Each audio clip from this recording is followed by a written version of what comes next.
Bonsoir tout le monde. Om Shanti, good evening. Welcome. Before we really go into the evening, I just want to do a few little, what we call, housekeeping items. Tout d'abord, ceux qui parlent français, tout le monde est bien à l'aise en anglais. Vous savez que c'est une soirée en anglais. It's all okay? Yeah? If you either don't understand my accent because I speak a little bit with a French accent. If you don't understand what I say, you just raise your hand and you say, sorry, please speak something else. You have a language control button somewhere on your chair, you can try. Donc, en tout cas, c'est pas clair, n'hésitez pas à me demander, à expliquer franco-anglais. Most of you, I think, know the center. Anyone coming for the first time tonight? Or anyone is discovering the center? Yeah, you're the new one.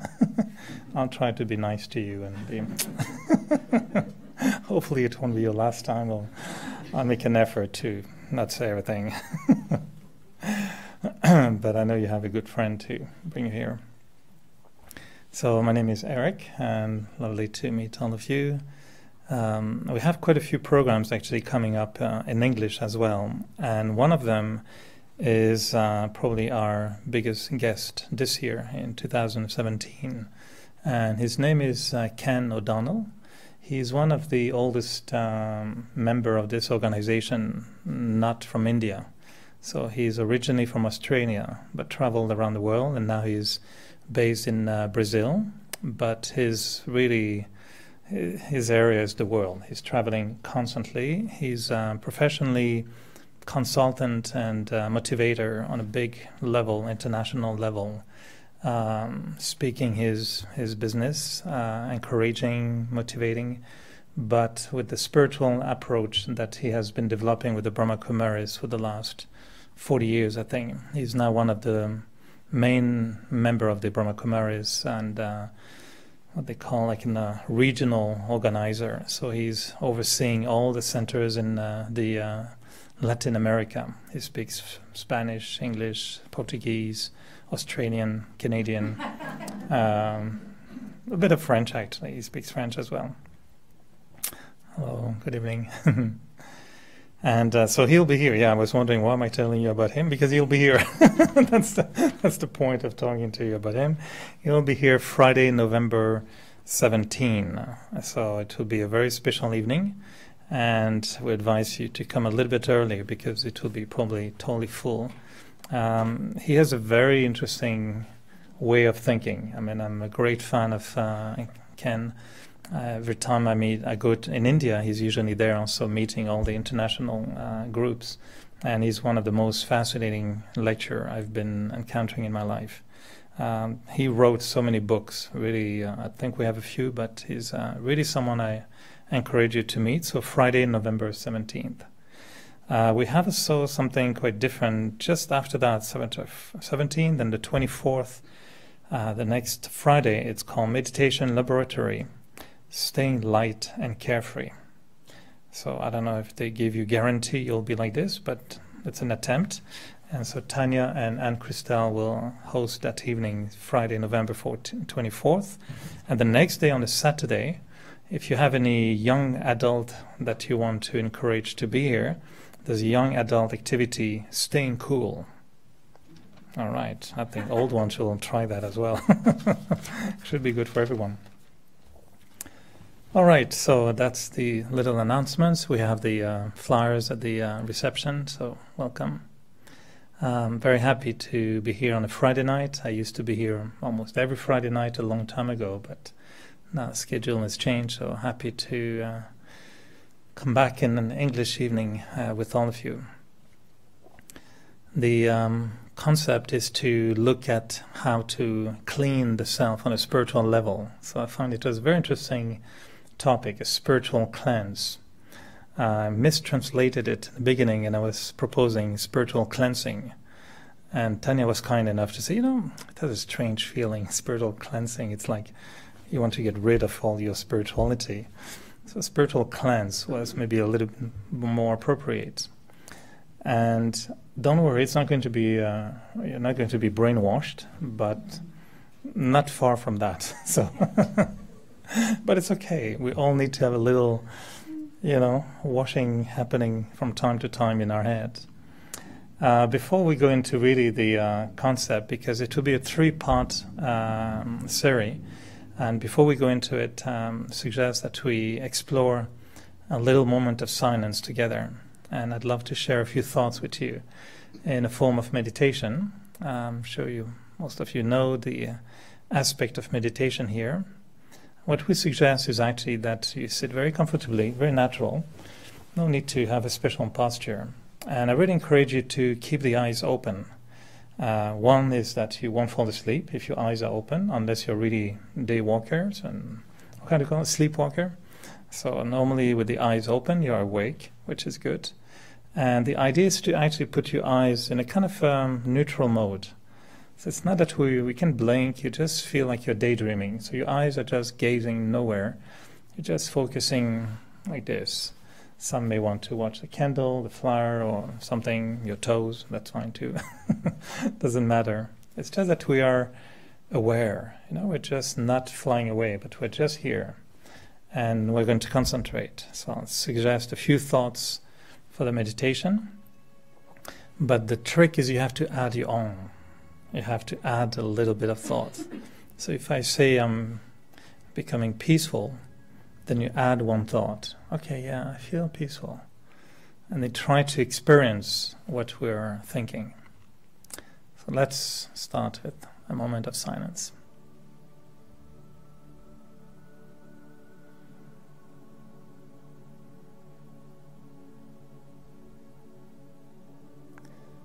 So for just a few moments I go within, I turn inwards, and I just concentrate on my thoughts.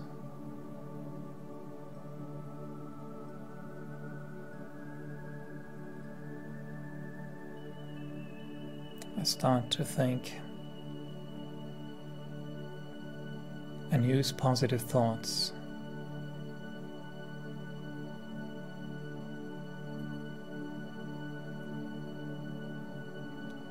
And I try to think slower, one thought at a time.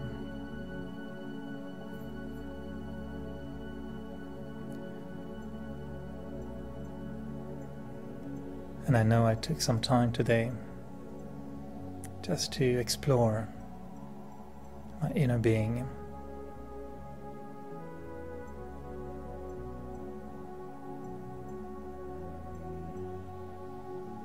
And just by slowing down my thinking,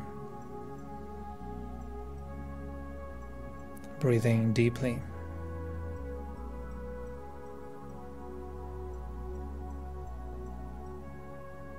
I see it's possible to become calm very easily.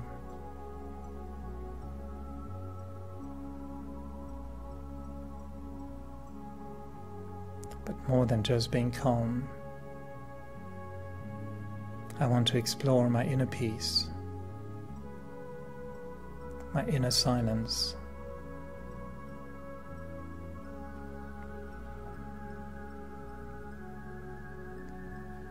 And I think thoughts of peace.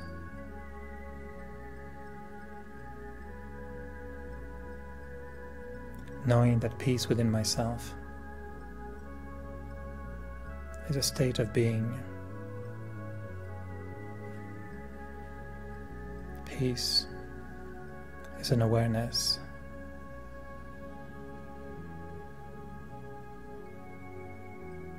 Peace is a feeling.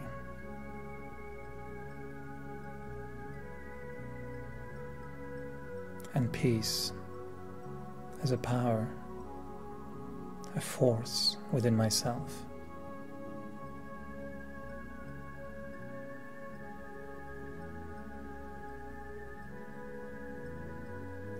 So even if my eyes are open, I can see around me.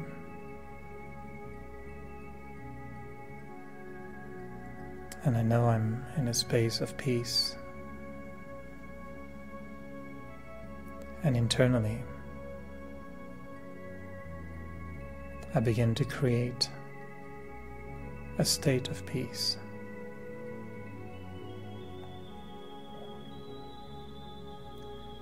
And peace is my foundation.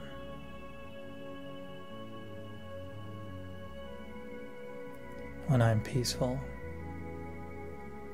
I can think clearly.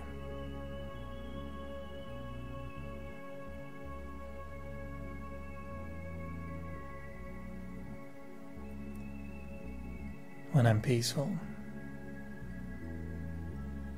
I don't have any worries. There's no anxiety. I am completely calm.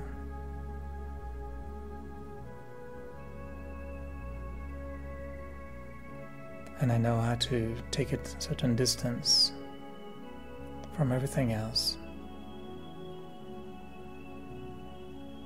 No need to hurry. No need to rush. Because my nature is peace.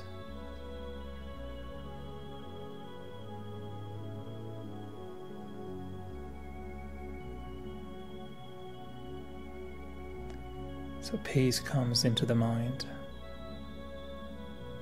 enters the heart, and it becomes my nature.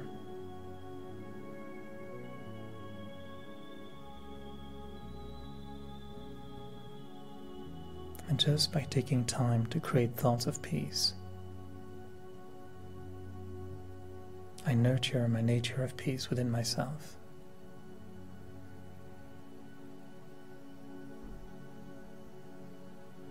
So I can remain in peace.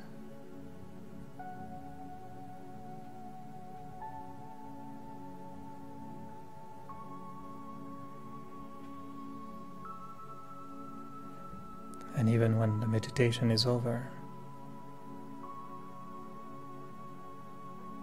peace will remain with me.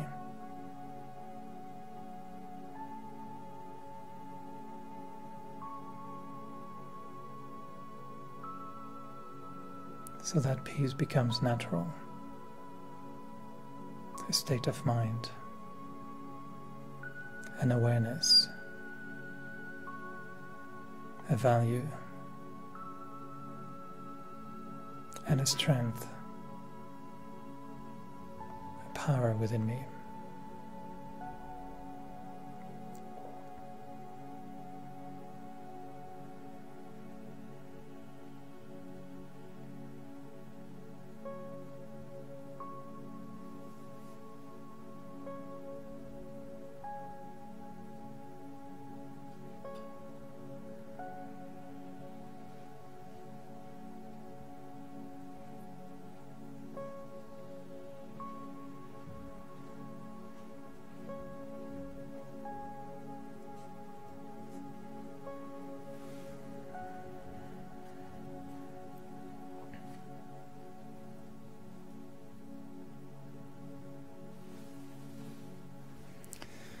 Oh, I can feel that everyone's energy has already turned down a little bit. I said just a few minutes, but I'm sure most of us could have gone like this for a little longer, no? Is that okay? Are you all falling asleep or no? Peace is something so subtle. You know, calm is something, but peace is something else. And the reason I thought it would be interesting to explore spiritual cleanse for 3 weeks is because the format I want to propose is one in which I will share a few thoughts, but the idea is to actually make those 3 weeks very practical, so that at the end of the evening I will leave you with some homework, and the idea is to practice for a week, something very specific. And then I have in mind exactly what to do next week and what to do the third week. And the recipe I'd like to share is one in 3 steps. Because if you were to decide to clean your whole house, and imagine you've been dusting it from time to time. Okay, every Thursday you go around and just 5 minutes quickly like this. Okay, clean. But for the last 25, 30, 40 years, you really never pulled out your gloves and seriously decided to clean your house. Can you imagine that? I'm sure nobody does that. But if that was the case, or if you move to a new place, that may be also another image. When you move to a new place, which is not your own, whoever lived in there before may tell you, oh yeah, it's all clean. You say, yeah, I'll clean it myself, isn't it? And then he'll go with the big thing, the walls and this and that. So if you were to really want to clean a place deeply, it might be a bigger job than just a weekly dusting. So if we want to clean the self deeply, I think we need to know, first of all, why I would do that. Is it necessary? One of our senior told us one day, many times people think that their room is clean. And I said, it's clean, it's okay. No need to clean it, it's already clean. Look, it's clean. But if you actually ignore that thought and pull out your little guinea, I don't know the English word, your little cloth or whatever, and you go at it and you clean it, even though you think it's clean, what will be your thought after doing it? And most likely your thought would be, oh yeah, now it's clean. And then you realize that there was actually a difference between what you thought was clean and when it's really sparkling clean with the smell of cleanliness. And then you know, oh yeah, that is clean, isn't it? Mm-hmm. So I think sometimes we can think of ourselves as, it's okay. But if you were to really smell yourself, you would say, oh yeah, actually, no, it's not okay. Maybe I should clean it more. So when it's really, really clean, we have the satisfaction. We feel, oh, that's nice, it's really clean. And so it will be a little bit like this, that some part of ourselves, we think it's okay. But if we clean it, after that we know, okay, now this isn't better. This feels better.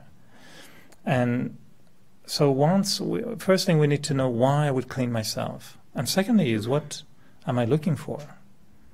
If you're cleaning a house, you know what you're looking for.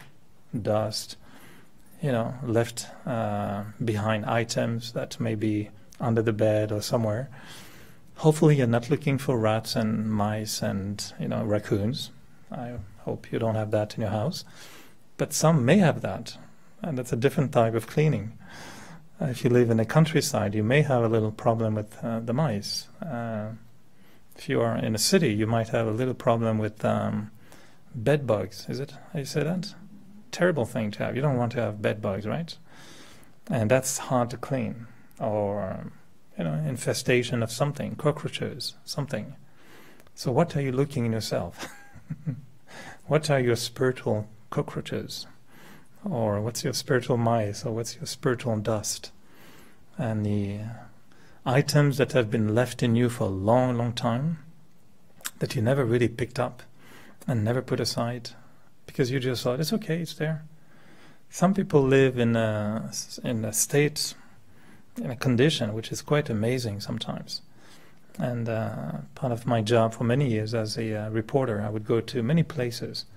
And sometimes people say, yeah, you can come home. And I enter some people's home and it's like, oh my goodness, how can they live in there? Things are there and here and there, and they don't mind, Kitchen is a natural state of disaster, but they're fine. And actually, if you put it aside, they will think it's really messy. And if you start to clean their place, they may think, I don't find my things anymore. What happened? Yeah, we just clean it, we just put some order. But for them, it will be disorder. Some people have a chaotic mind, but they're used to it. They know where their mess is. So they're kind of conveniently living like that. So we need to know what we're looking for. What are we going to clean? And why would I do this? And do I even know how it feels, or what I'm searching for in terms of feeling once it will be clean? On a spiritual level, it's fascinating because there's so many things we presume or we take for normal when actually it's not normal. When I came to Raj Yoga, we have a practice of very specific, how do you call it, hygiene, or state of keeping your body even. And I was young, I was 21 years old. And for me, 21 years old means a shower every 2 days is fine. Every 3 days is okay, Not shaving for a week, it's fine. There's nothing wrong with that. Or, one morning you don't feel like showering, it's fine. Today I don't relate in the same way with my body. I'm very sensitive to smells, and before I would use the same pants for so many days, that's fine. If there's a little stain, can it be seen? No, then that's okay. It doesn't matter. And then, of course, you may change your feeling at some point. And then you've seen that many of us like to wear white. When you start wearing white, you have a very different way of behaving. If you're all white and you're asked to cook spaghetti sauce, you'll see how you handle yourself, Cooking is ooh, like this, isn't it? If you're having white pants, brand new, you paid very expensive white pants, and somebody say, come sit outside in a bench, you say, not sure. If you have jeans, no problem. So what is this? What do we want to keep clean, and what is okay not to keep clean? If I play sports, I expect myself to smell something different, after an hour, isn't it? And it's normal. I'm playing sport, and okay, you're sweating, and that's normal. But if I go to work, I don't expect myself to smell the same thing. I mean, I hope for my colleagues at work, I don't smell the same thing as what I smell after 3 hours of tennis. Hopefully, I have a different smell. This is all physical images, and we all understand them. But what about the spiritual images? What is the smell of ego? Have you ever smelled ego? No? Have you ever smelled anger? They all have a different smell. Ego has a very kind of toxic smell. It smells strange. Anger smells, it's burnt. Is somebody's burning their toes or something? That's anger.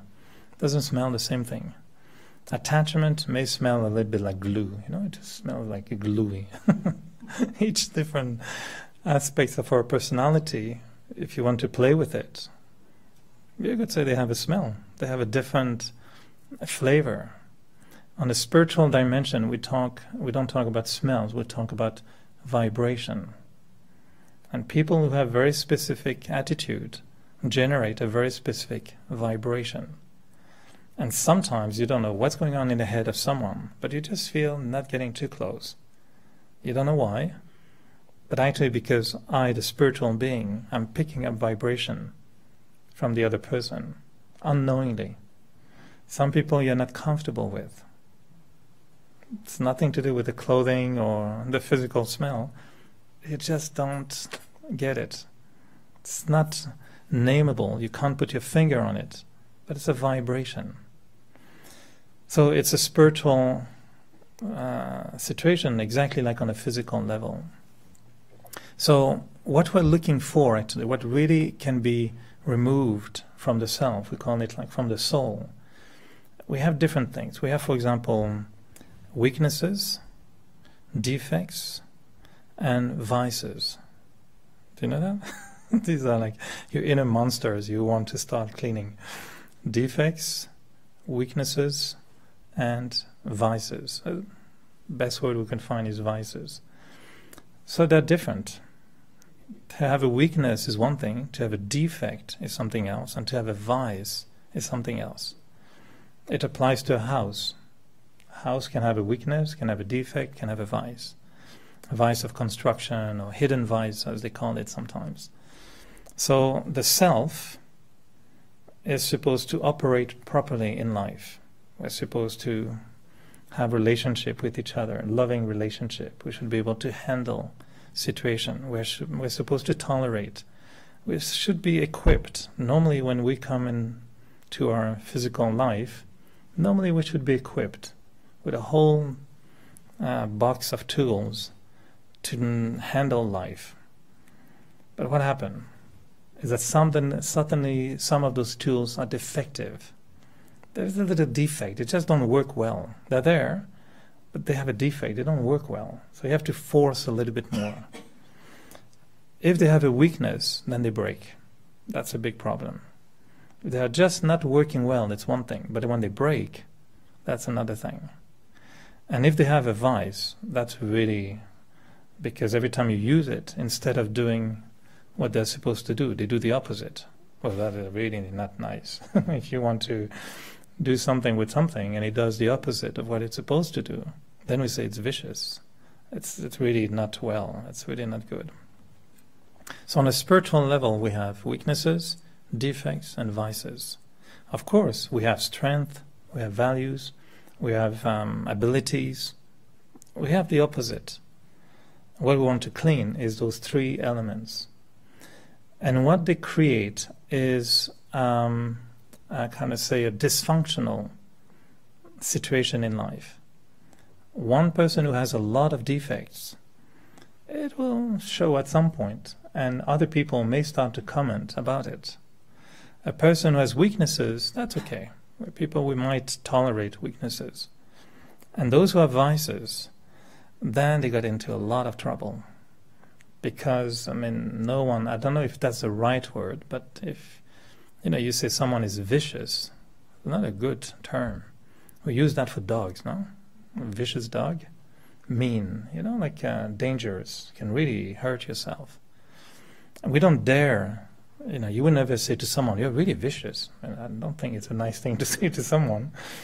But it is not the reality.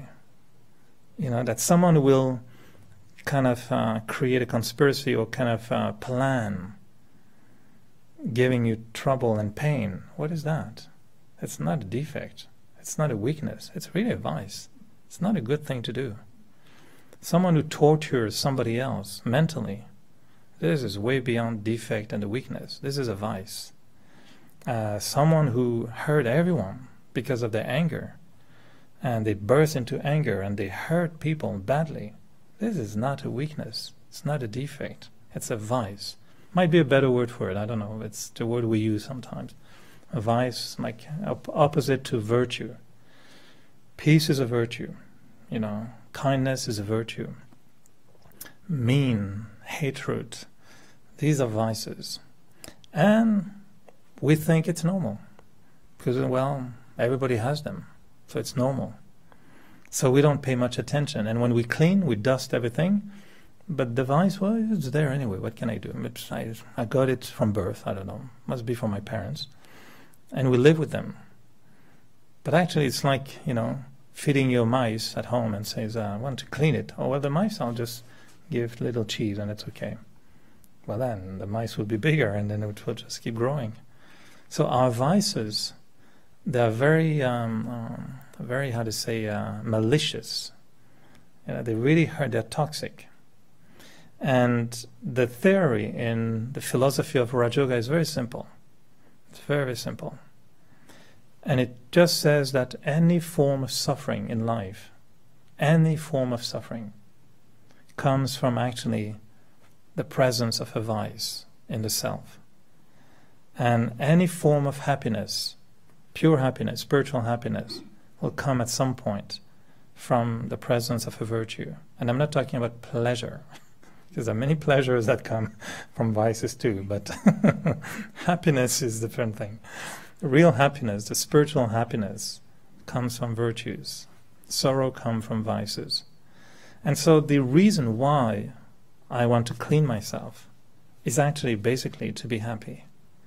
Because as long as I have weaknesses, defects, and vices, I'm actually maintaining a certain pressure of unhappiness on myself. Some forms of these dirt in the soul on itself, they don't look that bad. Anxiety. Who would think that anxiety is a vice? Oh, right, anxiety is a defect.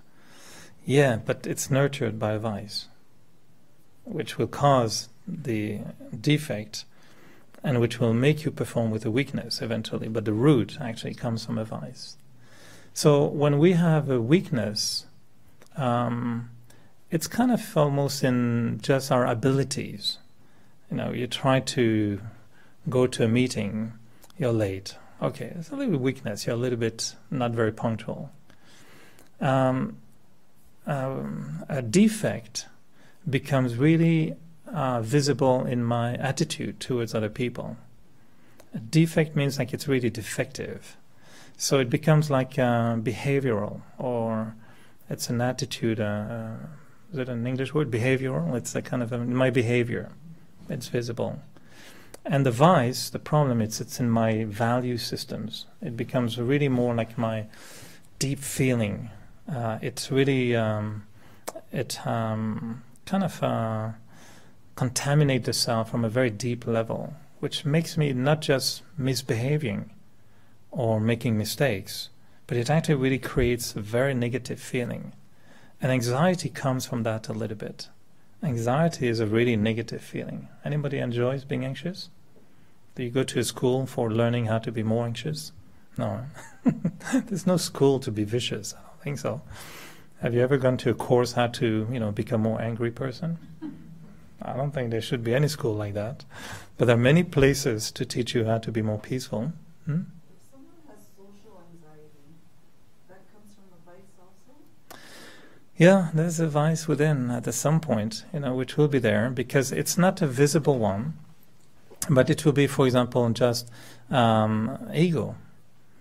Ego, because we always say there's an ego with a bump and ego with a hole.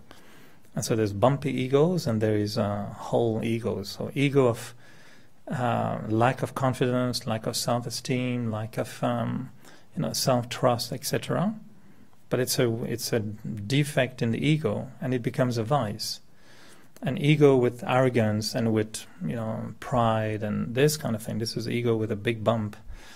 That's also a vice. So someone who has social anxiety, they probably have underlying attitudes and thinking and feelings that will generate that anxiety.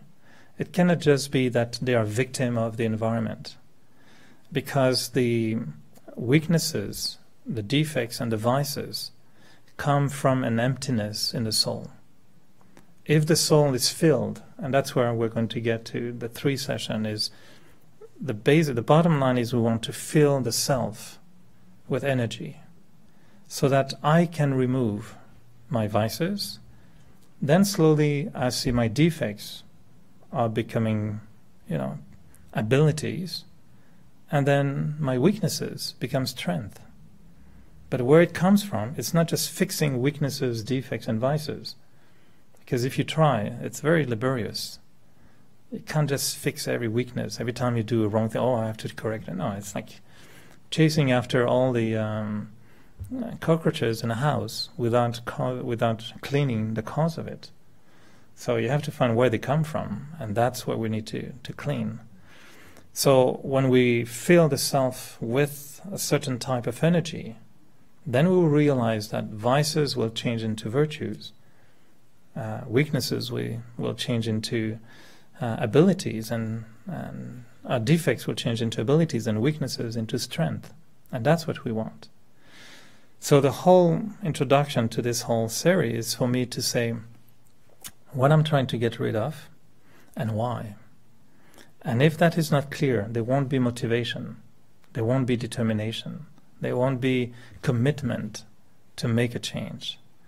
And to be honest, the feeling I have for many, many years is that why am I making effort on a spiritual level? Why am I continuing on a spiritual journey?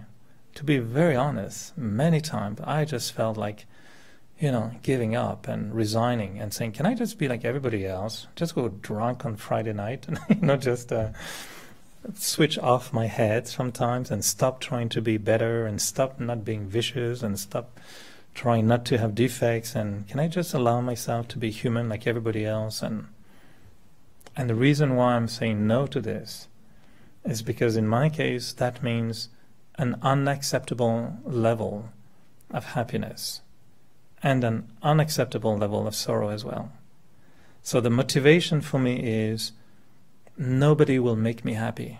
I try desperately to be, what they call emotionally dependent, or affective dependent.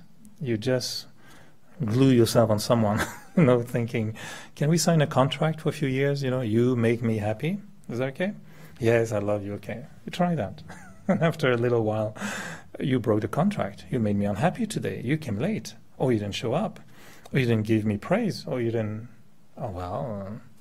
doesn't work. And trying to get happiness from job and from money and from cars and this is very limited, from people, from situation. I've tried them all. Doesn't work. And one day I realized by spiritual awareness that my sorrow was because of my vices, my weaknesses, and my defects. They were the cause of my sorrow. And if I improve my values, my strength, and my abilities, I can cope with life much better. And I can start to enjoy and build up on situation, on people. I'm not dependent. I'm not expecting anything. I start to express positivity. It's hard to be positive when everything goes wrong, isn't it? You know, you just lost your wallet, somebody smashed your car, your mother died, and somebody says, well, just be positive, you know. What? You know, sometimes we collect disasters on the same day. I don't know why they had appointment on the same day. It's just collapsed on the same day.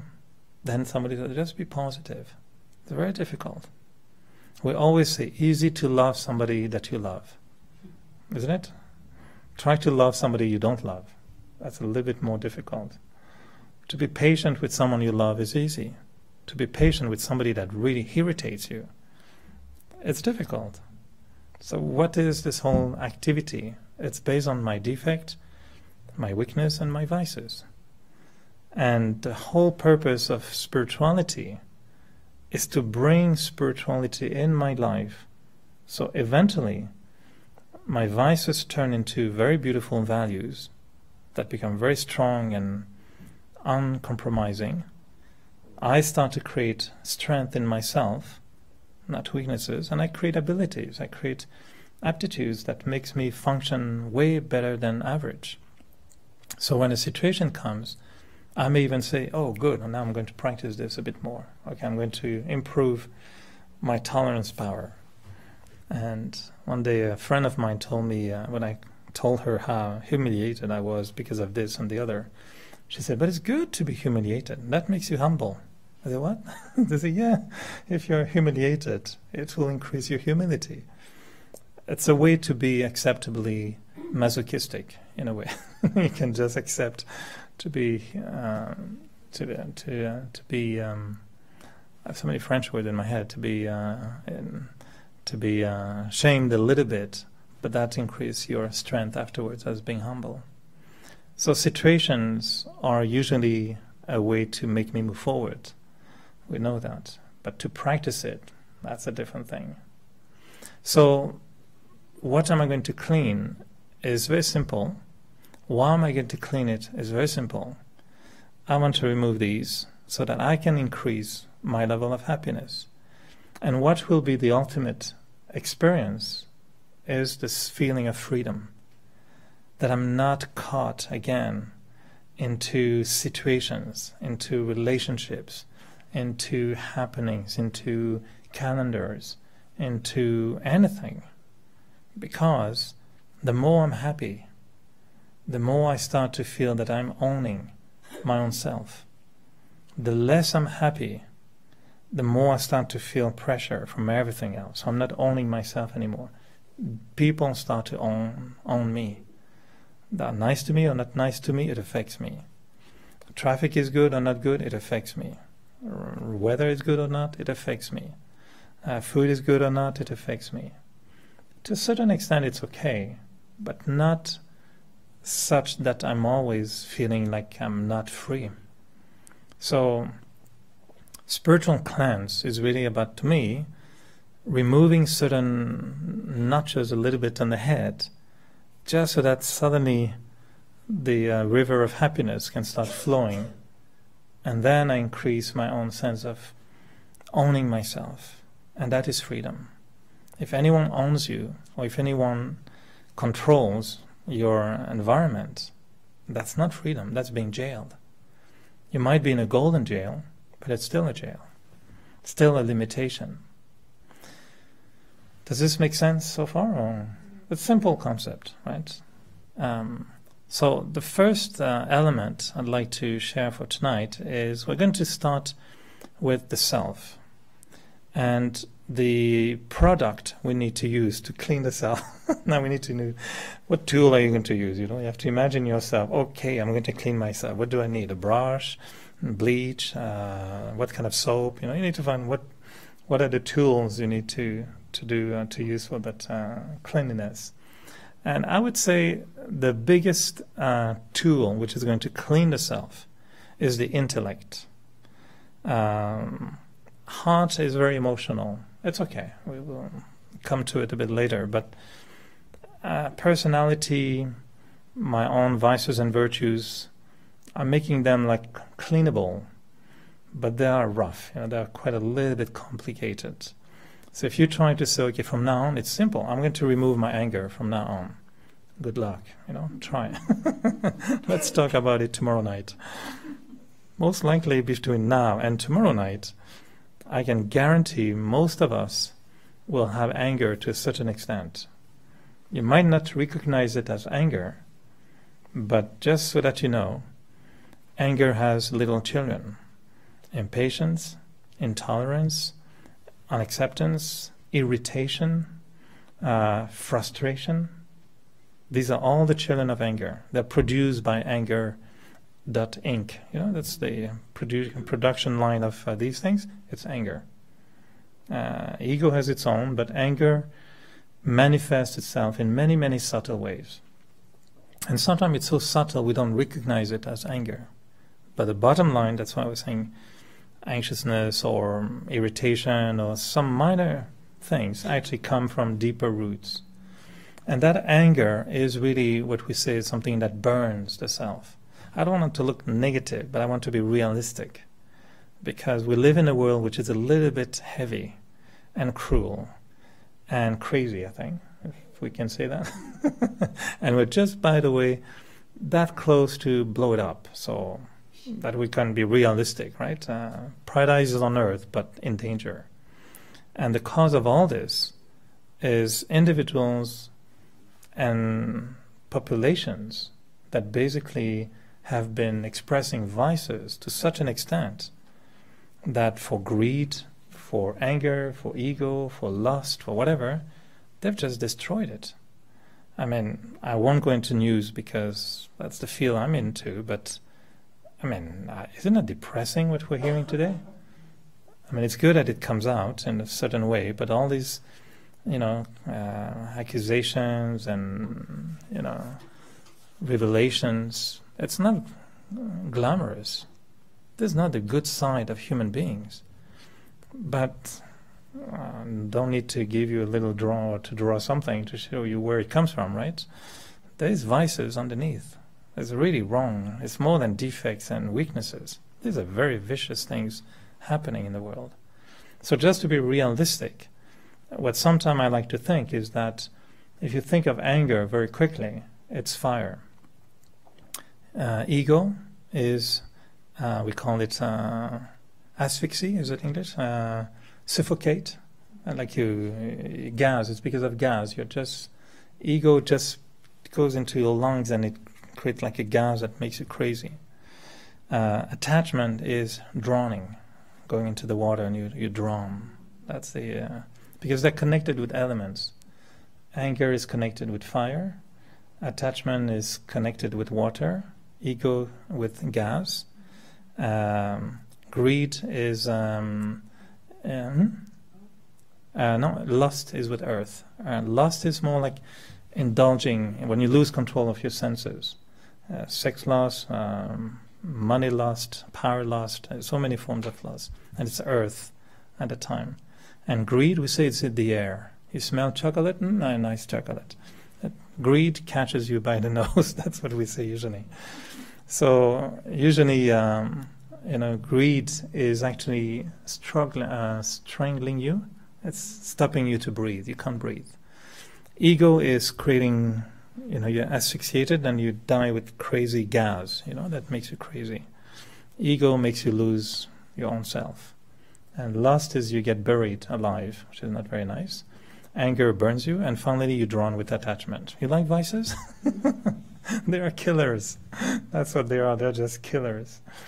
I'm sorry to be rude, but it helps us. If I tell you about an animal that it can stain you or pick you and then you will die, you'll be careful. That's how we need to know about vices. If we don't pay attention to they're fine. We swim into it, we burn ourselves into it, and then we complain, I don't know why I'm so depressed. Yeah, well, stop dealing with these 5 things. They have their opposite. They're beautiful, but they're the same elements. So what happens when you use fire, not to kill yourself and burn yourself, but to make yourself peaceful? Fire is also peace. Everyone enjoy a fireplace. Why? Not to burn themselves, hope not, or burn somebody else, but to enjoy peace. You watch a fireplace and it's so peaceful, isn't it? Do you find it stressful to watch a fire? No. And the same fire can burn the house. So it goes like that. So peace is the opposite of anger. And it's beautiful, same element. Water, instead of drowning you, what does it create? It's life. Water is life. So when you're detached, not attached, you walk on water, literally. So you don't drown, you swim in water, you enjoy it. It's pleasant. You go, you swim, you have fun, you can do boat, you can enjoy. Water can be wonderful. And plus water is life. So they're very interesting, and it can go on like this. Air can be just you breathe, and smells, beautiful, flowers, nature. It's wonderful. But you don't have to dive into it in such a way that it takes over, and you lose yourself in the greed. Because what is the opposite of greed is contentment. So every vice has an opposite. And that's what, of course, hopefully by the end of the 3rd night, you'll be swimming in beautiful water of peace, with a little candlelight of contentment, and feel so egoless that you'll be clean, and everybody would say, it smells good. So that's how clean it will be. But it might take a few more weeks, okay? So those vices, they are a little problem. So you can't just fix them by paying attention to them one by one. So my point is to remove anger. It's not just focusing on anger, and every time you feel angry, trying to be, no, I'm not angry, I'm not angry. This is not going to work. So the concept we're going to use in Raj Yoga is very different. But we just need one tool, and the only tool we need is the intellect. The intellect is the ability to concentrate, to understand, to discriminate, to judge, to catch invisible ideas. That's what the role of the intellect is. The mind is just the poet within the self. It just thinks. Sees a wall, oh, nice wall. He sees a car, oh, nice car. It's totally stupid. Mine is really stupid, but very poetic. Whatever flower, flower. It's just 1st degree. It thinks whatever. It thinks all the time. And if the intellect is sleeping, the mind goes really crazy. And that's when we say usually, I lost my mind. Why? Because there was no intellect looking after the mind, so the mind goes away and it gets lost into so many things. And the mind's nature at the moment is to be very loose. You can jump from one thought to another, to another, to another all day long, no problem. You can gossip in your head for hours without noticing it. And your mind can be negative, positive, anything, for any reason. It's quite a crazy thing, really. And mind is connected with emotion. So every time the mind goes something, it takes the emotion with it. If you remember somebody you love, oh yeah. You remember somebody you don't love, yeah. It's like it's just a mind that goes somewhere, but your heart falls, and then by the end of the day, why people say, oh, I'm so tired today. Why? Because the mind took them the whole world. You just spin the world 3 times, and that's the end of the day. I'm so tired, I don't know. Yeah, what have you been thinking about? Oh, so many things, It's your mind. It drives you crazy. That's what we say. My mind is driving me crazy. Well, then teach your mind to drive properly. And who can teach the mind to drive is the intellect. But the intellect has been poisoned, burned, drawn, executed. So the intellect is a little bit dumb and broken. And whenever the intellect sees the mind going crazy, oh, I don't know what to do.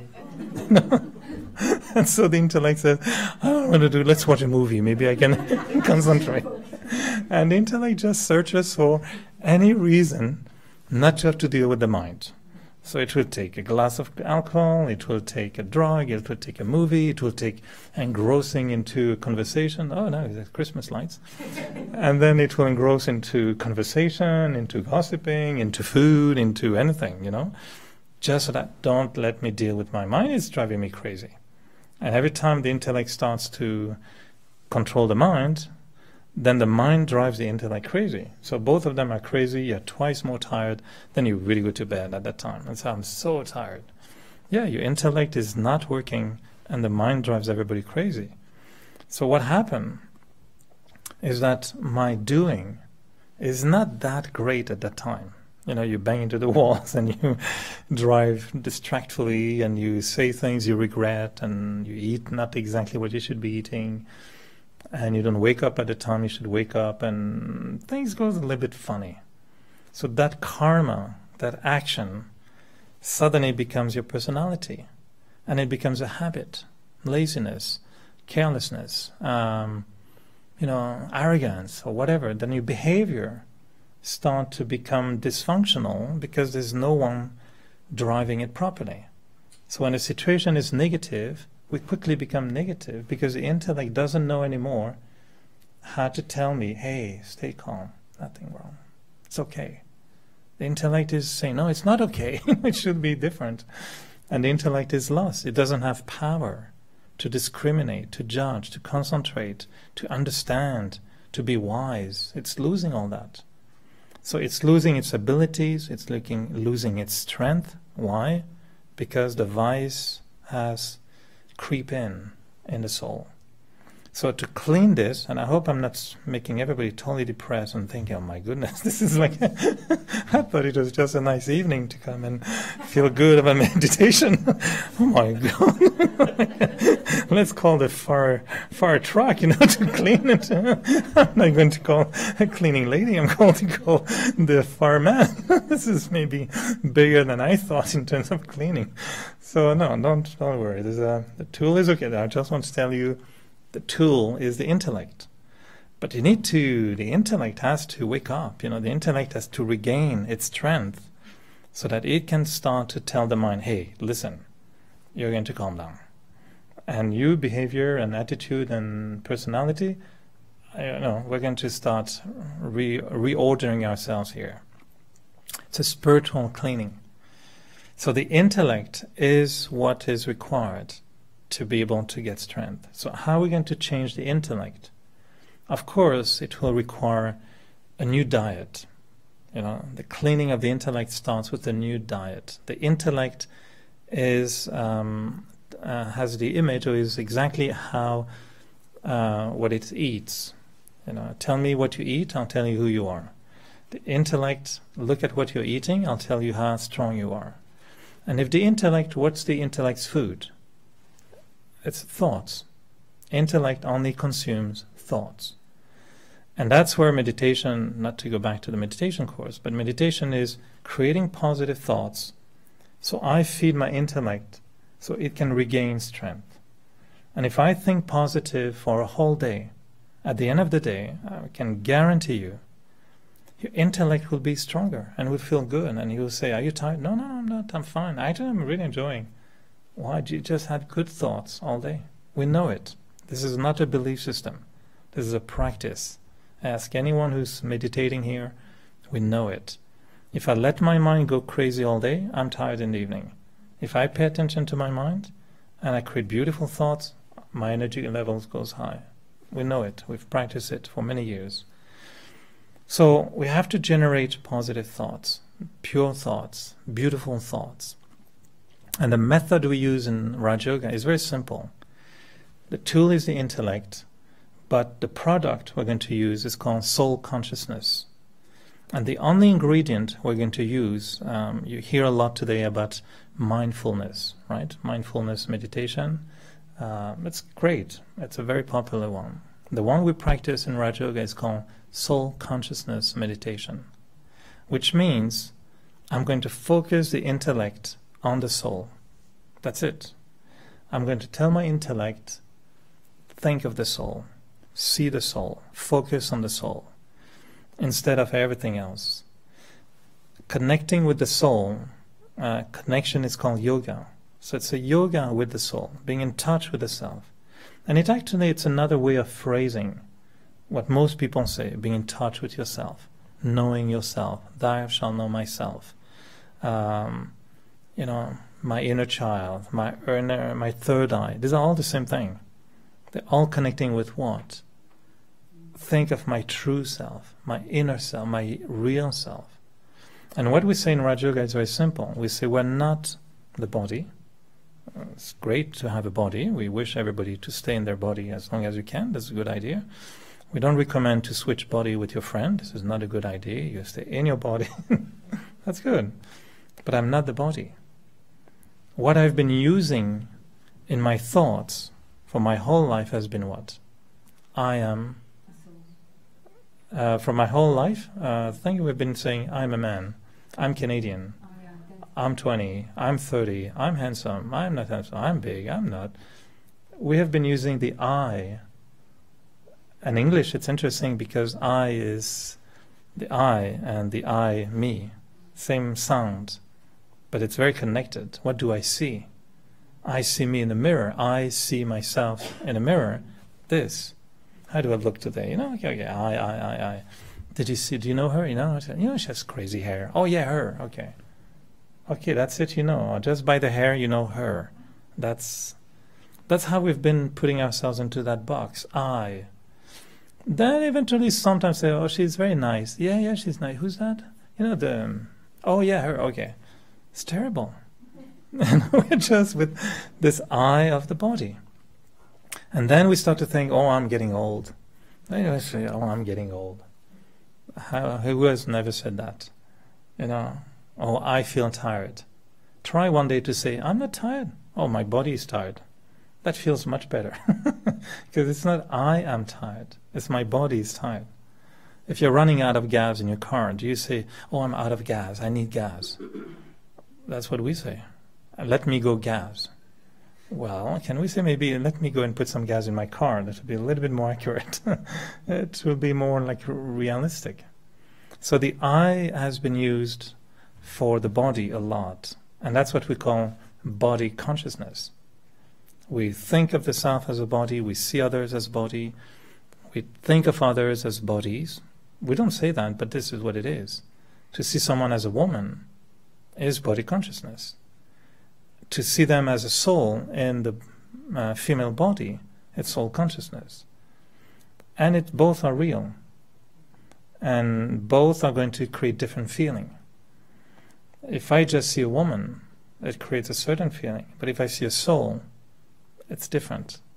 So the product we're going to use to clean the self is actually, where is my I going to go? And that's what I'm going to get for homework for you for the week, is to invite you to really try to see how many times during the week you use the word I. That's amazing. Try to speak for 5 minutes without using the word I. Just try that. Very difficult. It creates very strange sentences. Maybe it's time to eat instead of I'm hungry. You have to twist your thought. Well, you'll see it's impossible almost not to use the word I all the time. And now when we realize that, just pay attention to it. In French, I don't know if it works in English. In French, sometimes we say, me, what I think. Moi, ce que je pense. Me, what I think. It's like we double the I. In English, it's me, I. Me, I, yeah. I, me, myself, and only me, yeah? Yeah, me, I. Why would you say twice? You can just say I think. No need to say me, I think. But why do we have that kind of phrasing? It's very interesting. It's because we're so I. When I write emails, sometimes I'm amazed to see this I. Every sentence becomes by I. Starts with I. Then I think, okay, this is not poetic. And secondly, it's like I. All my sentence starts with I. It's nothing wrong, actually. It's just to be aware. Where is the I? And where is my I going? So how do I define I? Who am I? Isn't that the biggest question of universal thinking? We always say, defining who I am is your first lesson in spirituality, and it's your last one. It will always remain that. The self-realization is what? Self-real I. To realize is to put the real I in my eyes. To realize. I don't know if I'm twisting English here, but it's the way I would hear it. Realize is, self-realization is to put the real I in my eye. So I see my true self. And it's so difficult because we haven't seen ourselves like this. We only thought, I have a soul. Well, what does it mean? I, the body, have a soul? That's strange. But that's what we said all the time. I have a soul, my soul.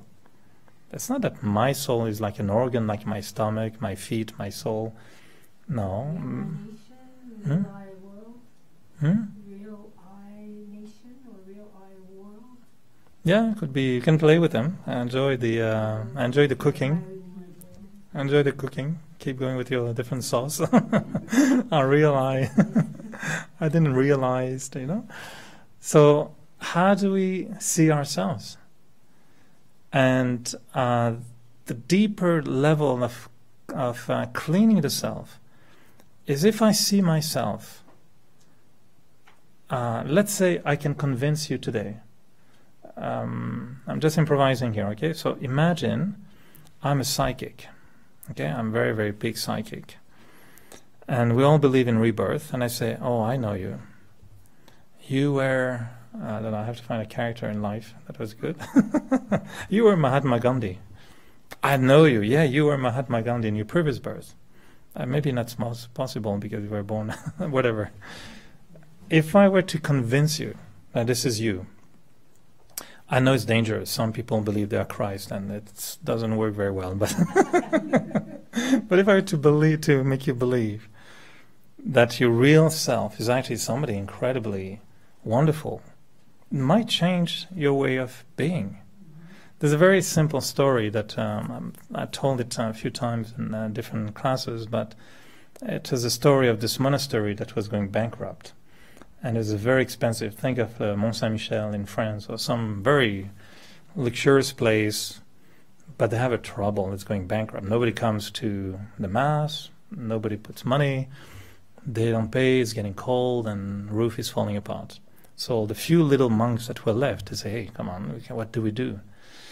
So one of the monks says, well, I don't know. I think we should go to the big monk over there somewhere in Italy, or I don't know. Ask him, what do we do? So, okay, one of us should go and ask this wise person, what can we do, so we can get more people coming and something should happen.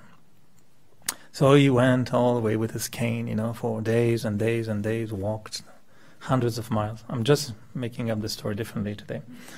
In my previous story, he was going by plane, but now he's walking. And then he reaches the big monastery in Italy and sees this wisest man, and he says, our monastery is going bankrupt. Nobody comes. I don't know what to do. We don't have money. What should we do? The guy says, well, let me think about it. And tomorrow I'll tell you. I'll give you a thought. All right.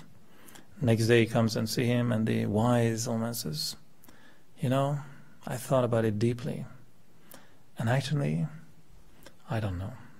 I don't have solution for you. I don't know what to do. Honestly, I thought about it, but I tried many thoughts. I don't know. So I don't know what to tell you for fixing your monastery. So I was very, very disappointed. So just when I was leaving, he says, but I can tell you one thing though. I had a vision. It's not going to fix your problem maybe, but I had a vision. I don't know what to do with it. But I know you're 12, right? And I said, yeah, how do you know? Yeah, I saw you. You were 12 of you in the monastery. And I know one of you is the Messiah. I know one of you is the Messiah, but I couldn't see the face. I can't know which one, but one of you, is it how you pronounce it? The Messiah? Messiah, yeah. He's coming back. This is the one the whole world is waiting for. And one of you is the Messiah.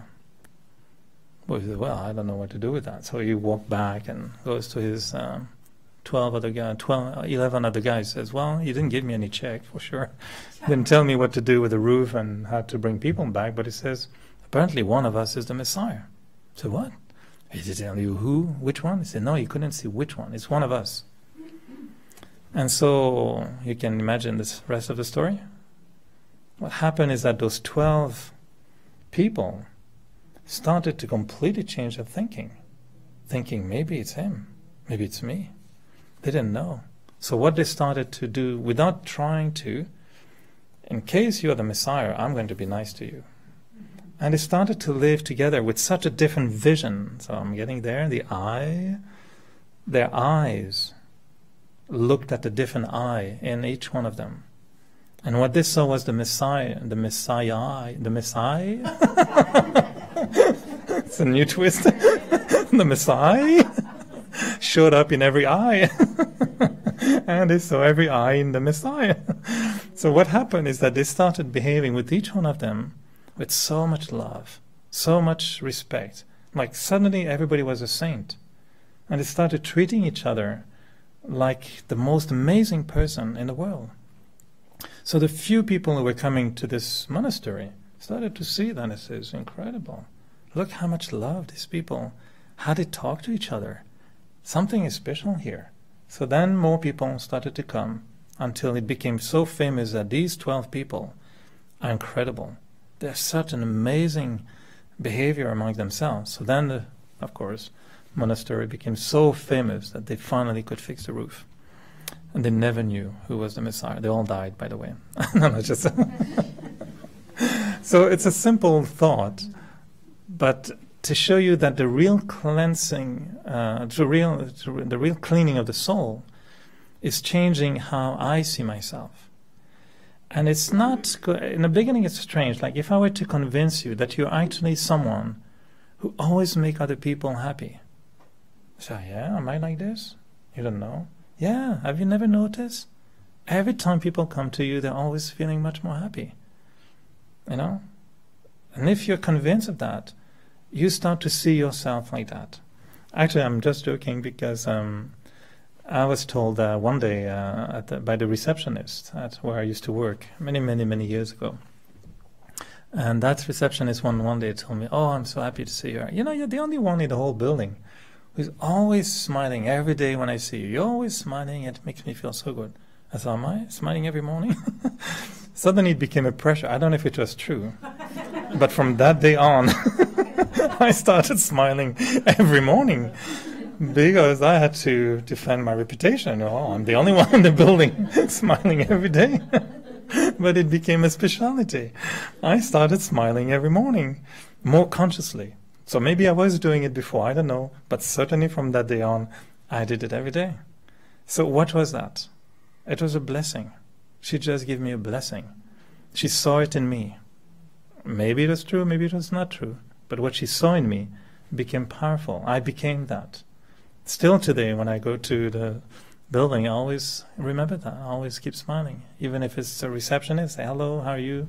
All the security people in that CBC, I made a point to say, to treat them as a perfect human being with same regard if it was the president of the company. I find sometimes they ignore just because they are security people or janitor, or I'm more kind, I think, to the one coming to empty my garbage bin than I may be with a well-known journalist. So changing the way I see myself is the biggest cleaning powder we're going to use. And that requires it for the intellect, because the intellect is what we call, when we talk about the opening of the third eye. Where is the third eye? It's not on your nose, it's right here. You know, and that's what it means. Why we say it here? Because it's the eye of the consciousness, the eye of the awareness, the eye of the intellect. So the opening of the third eye is to think of I differently from what I think of myself and what others think of myself. These are the two regular eyes. Follow the eyes? So I see myself in a certain way. Oh, I'm stupid, I'm weak, I'm this, oh, I'm good, and whatever. Others see me. These are two I. But I have to open a third one, a new eye, which is a new self. And what we propose is to start with I am a soul. Very simple.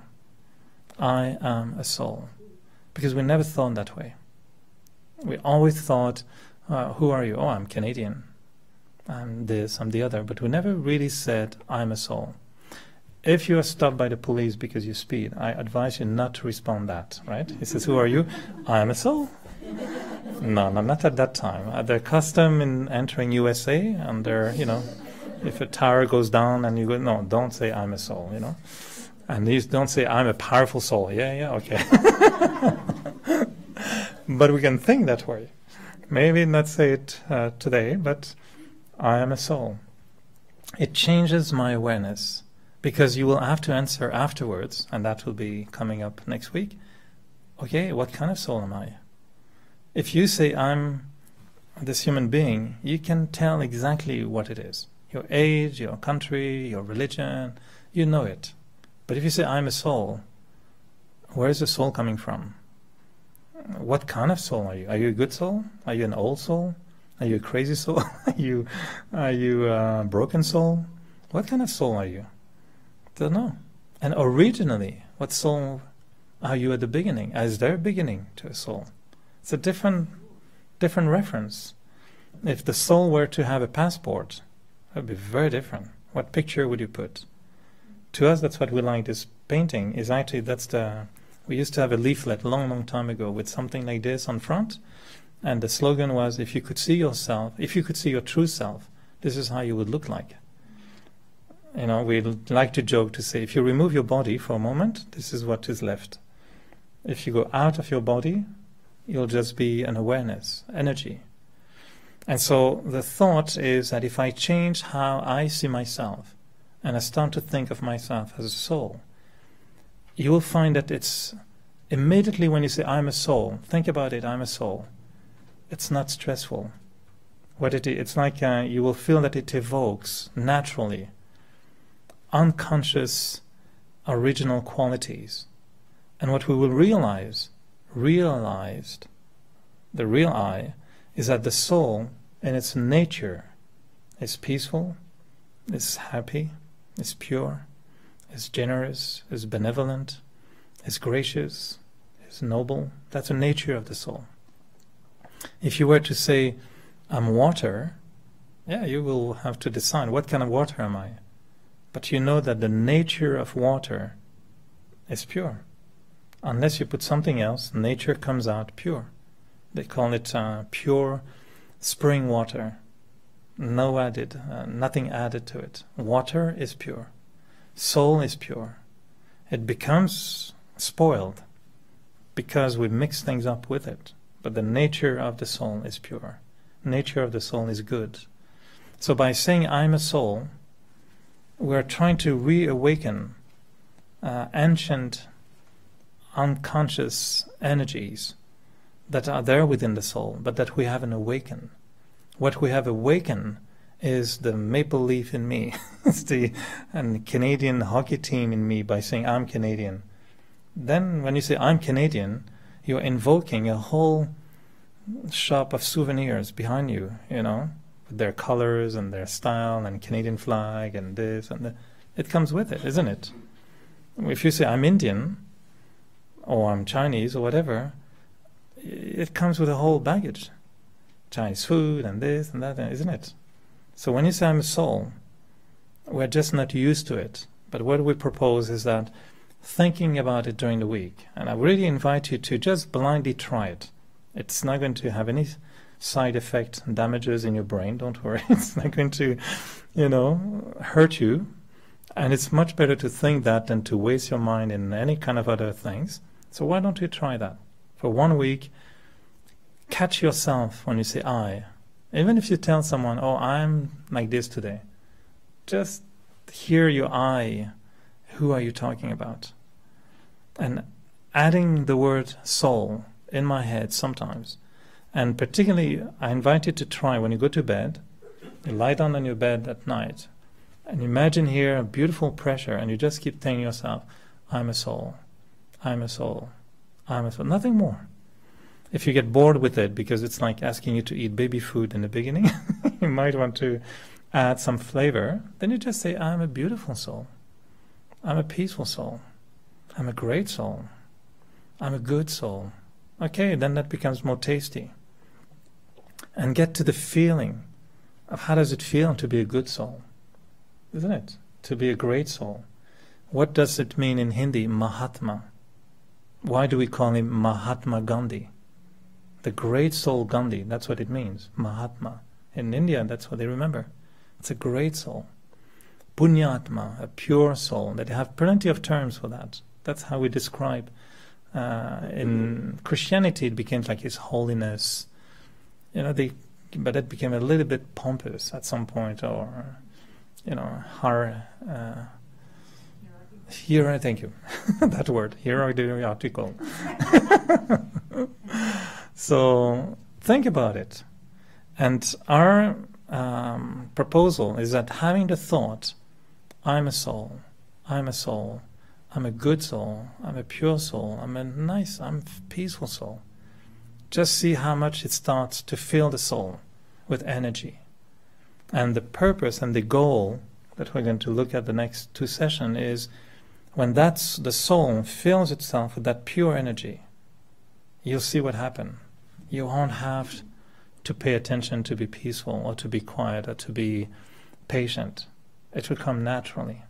And you'll be surprised not to get upset with something.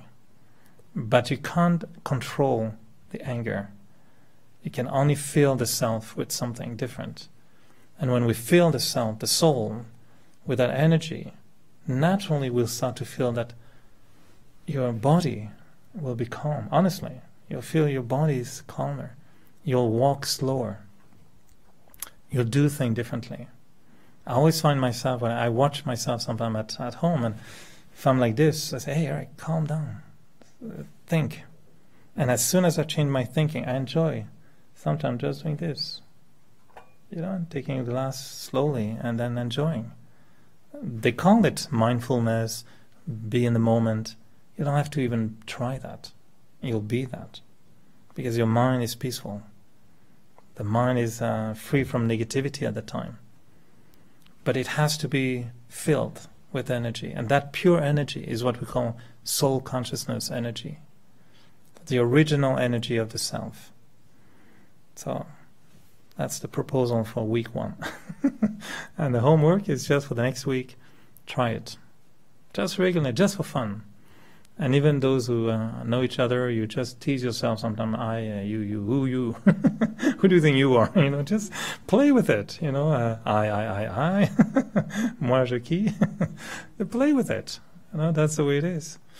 And then we start to feel it more and more. Our daily practice, to be honest, all of us who practice meditation every day in the morning, that's what we do. We sit quietly in the morning when we wake up, and we just tell ourselves a few times, I'm a soul, I'm a soul, I'm a soul, a nice soul. That's all. It's like we're reprogramming the whole computer. What's your password? Soul. Who? I, soul. ID is soul. ID is I. Password is soul. That's it. I soul. I'm a soul. Bless you.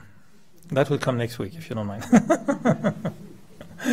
All right, so won't take much of your time. It's a bit longer than I thought, but today was with the introduction. We're trying to keep it under an hour next time. More blessing. You are a wonderful soul. Every time we see you, we smile. So let's conclude with just a few seconds or 4 minutes of meditation. And I'll just be using some of that thought.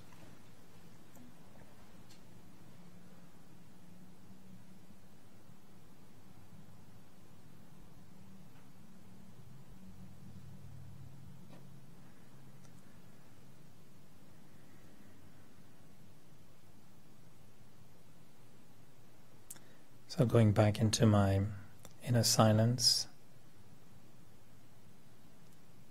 I concentrate all my energy on my thoughts.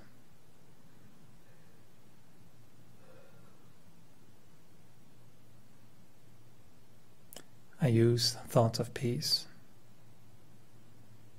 to become peace.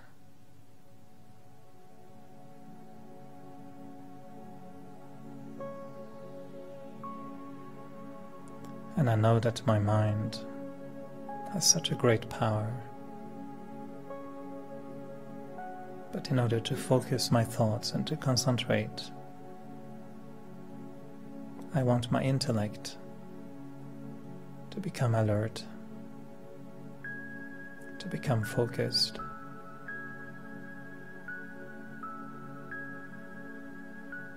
And as I keep my eyes open,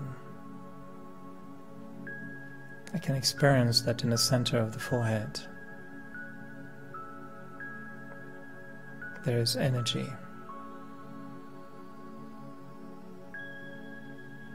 This is where my thoughts come from.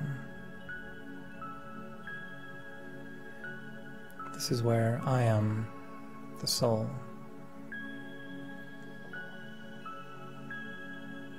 And for so many years I've seen myself as a human being, always looking at the human part of me, without knowing the being.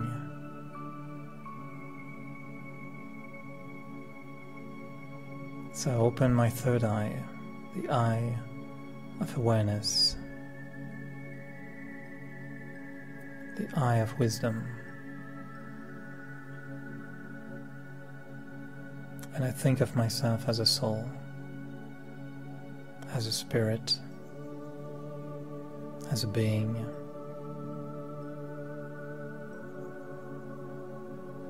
I am a conscious being. I think, I feel, and I'm aware. I can know things. But I've been limiting my thoughts to this life, to this body. And now I want to regain my whole, complete self,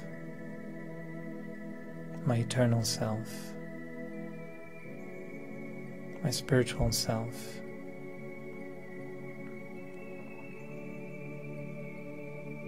So I think that I am a soul.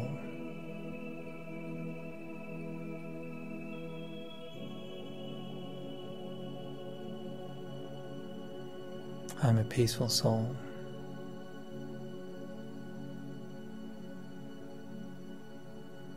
I'm a beautiful soul.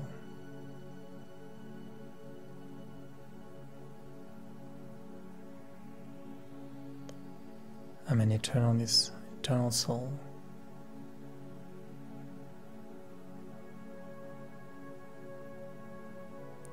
And as a soul, what comes to me is peace, love, happiness, and purity.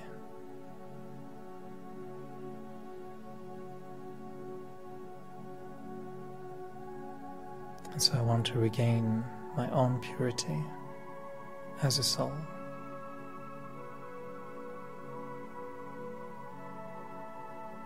Purity in my feelings, in my thoughts, in my awareness.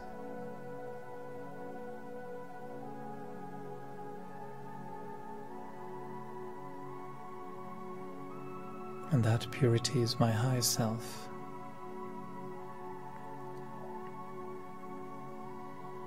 It's myself that expresses peace, love, and happiness.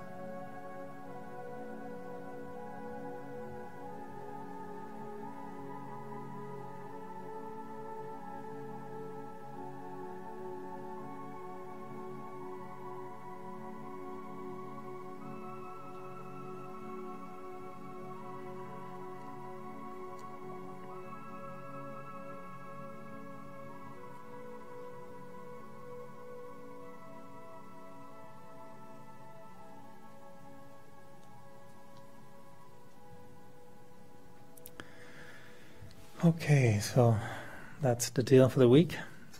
Peaceful souls, and see what this eye is going to do. So thank you for coming, listening, smiling. You've all been very nice, very good in smiling. That's good. Hope to see you next week again. A big Om Shanti and good night. Good week.